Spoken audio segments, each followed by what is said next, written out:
proposed. I've authored a number of deficiency bills over the years, and we've never treated the deficiency bills as a political bill or something to be used for political purposes.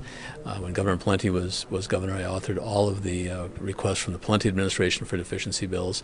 We would spend some time with the agencies, determine the appropriateness of the request, but we wouldn't get into politics with the deficiency bills. And so I'm disappointed if the House Republicans have done that. I hope the Senate Republicans would not do the same. That's clearly been a very unusual, unique approach to how we've handled deficiencies.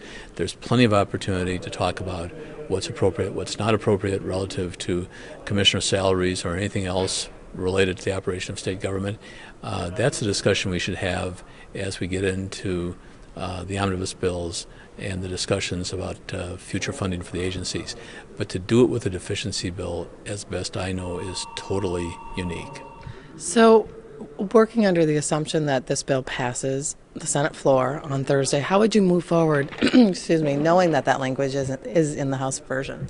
That's tough to answer right now. I mean, I don't know what will happen on the House floor. I don't know what Representative Knobloch might do. I've worked with Jim as my counterpart for 4 years previously. We've had some discussions about this bill and would hope that we'd end up with what a deficiency bill is supposed to be, which is just a very straightforward non-political deficiency bill. So I hesitate to say what might happen post tomorrow until I know what that brings. My last question for you, working under the understanding that you have carried several of these bills, how would you rank this one as far as priorities? A deficiency bill is always considered a priority. That's why a governor presents a deficiency bill. There's been something unusual, something unique that's happened to result in a deficiency in an agency. It might be an emergency such as Ebola. It might be the court orders that the Department of Human Services is under relative to the sex offender and other related programs at St. Peter.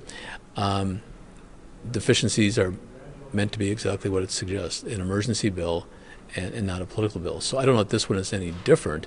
The size of the bills will vary. This one's probably a little bit bigger because of Human Services and St. Peter Hospital.